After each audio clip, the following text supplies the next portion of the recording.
Olá, meu nome é Hugo Lima Mello e eu vou apresentar as consequências da fotoinibição do fotossistema 1 em Arabidopsis thaliana.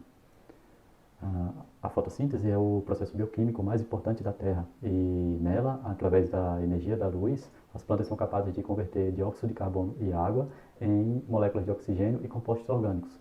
Sendo assim, esse processo é essencial para a vida na Terra e também para o equilíbrio do planeta. A fotossíntese ela pode ser dividida em duas fases principais, né? A fase fotoquímica e a fase de fixação do carbono. Na fase fotoquímica, o objetivo principal é extrair elétrons de moléculas de água utilizando a energia luminosa. E isso acontece através de uma série de componentes, né, chamada de cadeia transportadora de elétrons na membrana do tilacoide dos cloroplastos. E esses elétrons eles são guiados até a segunda etapa da fotossíntese, né, que é a fixação do carbono através do ciclo de Calvin e outros processos associados. Bom, a etapa fotoquímica, né, ela possui diversos componentes complexos proteicos e eu vou destacar aqui dois, que talvez sejam dois dos principais, que são o fotossistema 1 e o fotossistema 2. Esses dois fotossistemas, né, eles são passíveis de serem inativados em condições específicas e naturais. E quando essas condições acontecem, quando essa inativação acontece, diz-se que eles estão fotoinibidos, né? Então é um processo de fotoinibição. E basicamente os dois fotossistemas podem ser fotoinibidos, mas a fotoinibição do fotossistema 2 é muito mais conhecida e muito mais bem caracterizada do que a fotoinibição do fotossistema 1.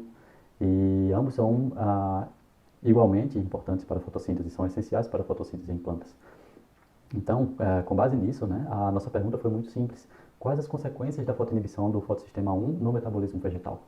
Então, para tentar responder essa pergunta, nós utilizamos uma abordagem de combinar a alta luminosidade com o uso de um mutante específico.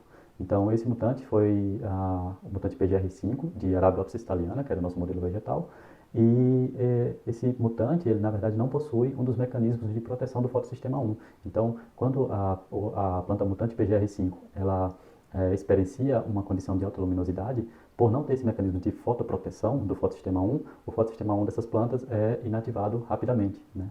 Então, nós utilizamos esses mutantes com essa abordagem e também plantas selvagens, WT, né, como controle.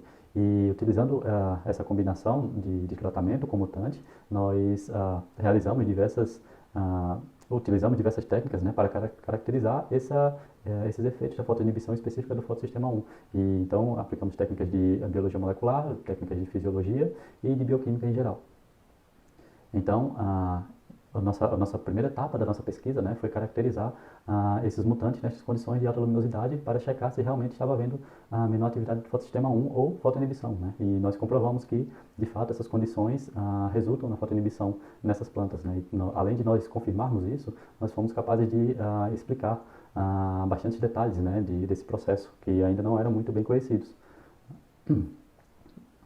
Então, a partir daí, nós fomos capazes de fato, estudar, né, as consequências no metabolismo vegetal. Então, a primeira consequência que nós observamos foi, como esperado, foi uma queda na taxa de assimilação de CO2, que, por consequência, né, resultou também num menor acúmulo de carboidratos e menor taxa de respiração mitocondrial, né, após essa fotoinibição do fotossistema 1 nesses mutantes PGR5 submetidos a alta luminosidade. Além disso, nós investigamos também vários aspectos do estresse oxidativo, né, e do acúmulo de espécies suscetíveis de oxigênio. Interessantemente, essas plantas, as plantas fotoinibidas no fotossistema 1, apresentaram menores acúmulos de espécies reativas de oxigênio e, por consequência, menores índices de estresse oxidativo, o que pode ser vantajoso para a planta, ser um mecanismo para a planta, né, se proteger de estresse oxidativo ou evitá-lo. Mas, por outro lado, né, esse menor acúmulo de ROS induziu menor oxidação lipídica e menor acúmulo de oxilipinas, que são importantes para a sinalização retrógrada do cloroplasto para o núcleo. Então, essas plantas elas tinham uma deficiência em sinalizar esta condição adversa, né? E isso não é vantajoso, certamente. Então, de forma bem resumida, né, nesse trabalho, nós fomos capazes de mostrar de forma detalhada que a fotoinibição do fotossistema 1 induz graves consequências negativas ao metabolismo primário e à homeostase das plantas. Eu deixo aqui o meu contato para perguntas e sugestões e também deixo aqui algumas referências, né, que foram os trabalhos utilizados nessa pesquisa, que ainda está em andamento também. E gostaria também de agradecer às universidades envolvidas e às agências financiadoras das bolsas e da pesquisa em geral. Gostaria de agradecer também a todos os coautores de todos os trabalhos, né, e meu muito obrigado a vocês que estão assistindo também. Muito obrigado.